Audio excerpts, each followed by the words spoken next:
Hello there, this is Big Bro, And this is Little Bro. and today we're doing our first film review.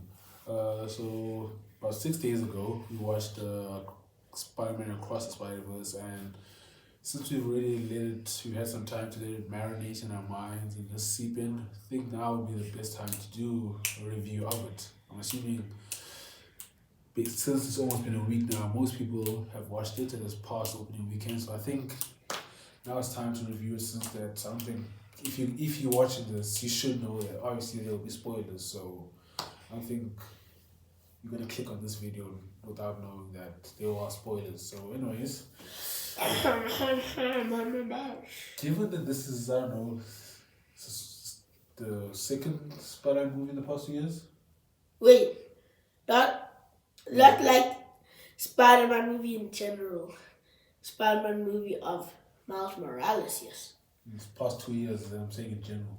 No Way Home is the last Spider-Man movie. So in the past 2 years, last year No Way Home released. Oh yeah. So let's get your take on it because you are a big Spider-Man fan. So how would you rank it? So how would you view it? Then afterwards you rank it from all the other Spider-Man movies you watched. I think that it is a top tier Spider-Man movie. Okay, definitely. The animation is on point.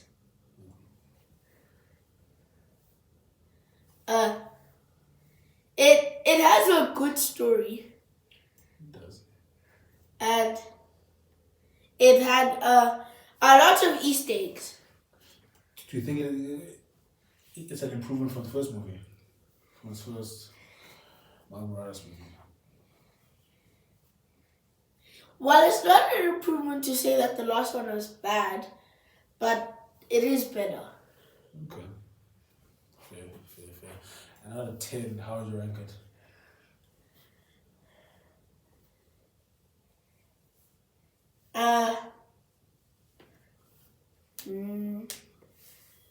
A 9.7. 9. Okay. 9.7. Oh, okay. That's an interesting perspective.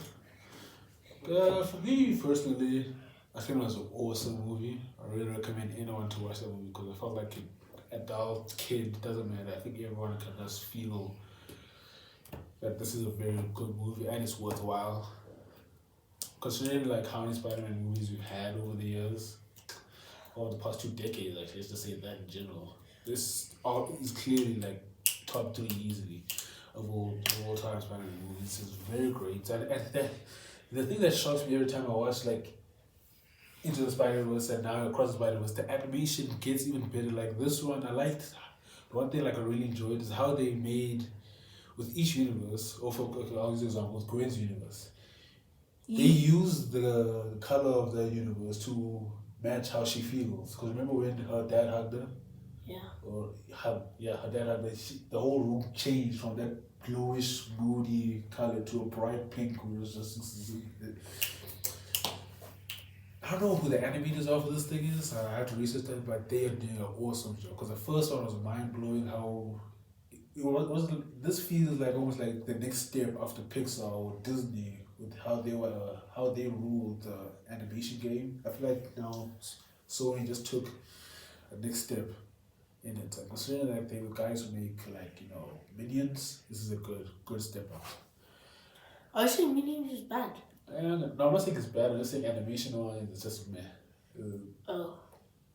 If you take Cross the Spider-Verse and this one, you can tell huge upgrade in between the two.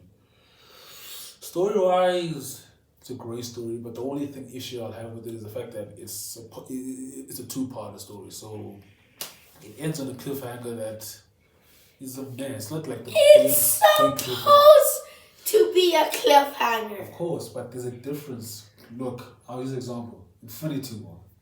That cliffhanger, they felt in the sense that even if you left the movie right there and ended it, you'd be satisfied in the sense that you watched a great movie, you can walk away. Some people could walk away and not even watch Endgame and still think of Infinity War and say that was a great movie.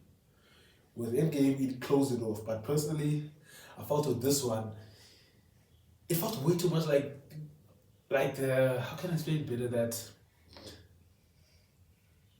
now I not only did it feel like I have to watch the third one, but that because now that they've ended like that, I can't say it's a resolute movie where I feel like it's finished. I can't. Whereas Infinity War, even though there was endgame planned already, Infinity War felt finished. You felt like, nah, they lost, Thanos is won, he's looking at the sunset, game over. Isn't that what cliffhangers are supposed to do? A good cliffhanger is meant to not only end the story, but make you want more. This one, it ended the story, but didn't essentially make me want more in the sense that I want more, I want more. It made me want more because I have to watch the next one to get the end of the movie. It made me want more. Yeah, for you, but for me, it's just... So I still think Into the Spider-Verse is better than this one, but Across the Spider-Verse is a great movie still. Part 3 will tell me how great it is. That's the only thing I have to say about it. If I rank it out of 10, I'll say...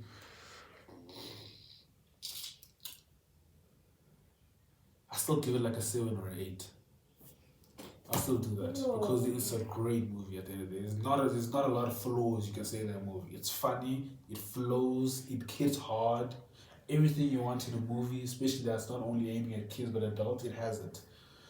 That's great. Only if it is I have about it, the story part where you feel like it's... For me, okay, so this is my last point and then we're gonna move on. For me, it felt like the movie almost ended at the spot where he gained his powers in the, I want to say Punjabi universe because it's also Indian universe, but that universe when he got his powers or his maxed out powers, I felt like if that ended almost in that area, you would have been like, damn, what's gonna happen now? I like that part. No, wait, can I finish my point? Then you can say, but then they went to the part where now Miles is stuck in the Earth 42 universe. Yes. That didn't feel like it was a huge or a big, what's the word? Drop of the mic in the sense where like it's ending.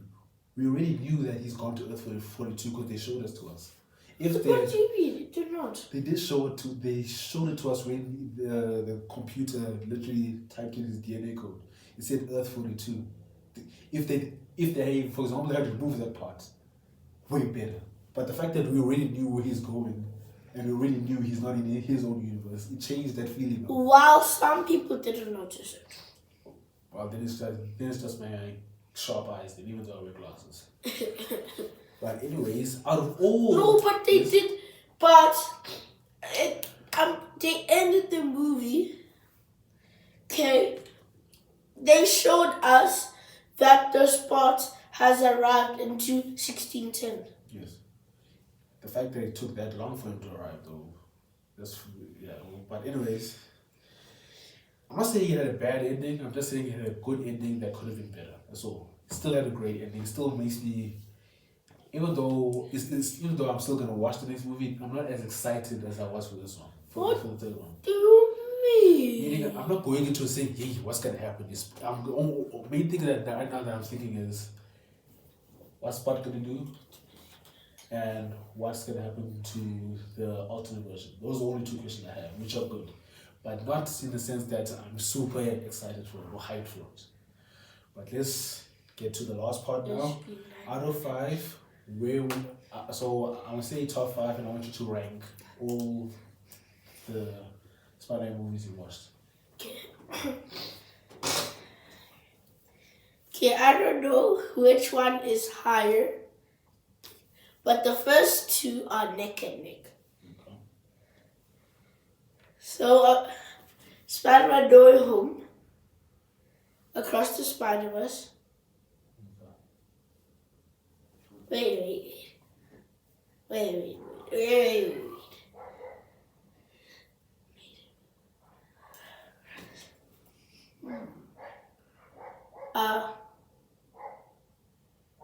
Okay.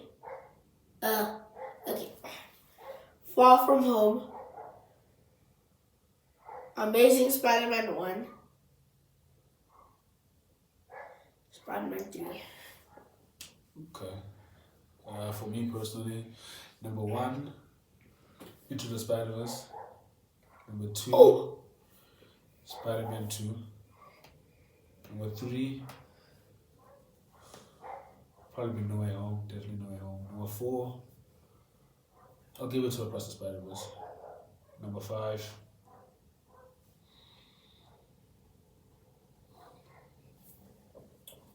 it's tight. It's between the first Spider-Man movie with Tobey Maguire and Homecoming.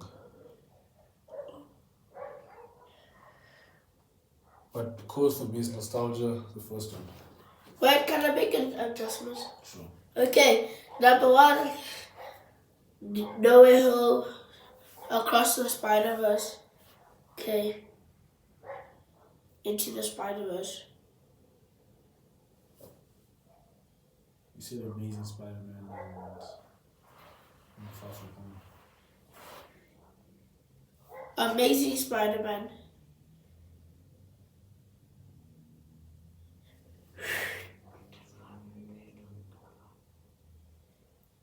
Spider-Man 3. Okay. The fact that you picked the worst Spider-Man movie from the Raimi. But anyway, doesn't matter. I hope you guys enjoyed this review. It was a good movie. Yeah, for you. Most people do really disagree with that for some reason. I kind of do too now because I've watched it back. But that's It's the a other thing. nice movie. It's an okay Spider-Man movie. The Venom was on point. The Venom the Eddie Brock was terrible. The Venom was fine. The Venom as the ghoul was fine. Eddie Brock himself, the character, I didn't feel anything from him. Sandman, I enjoyed him way more than Venom.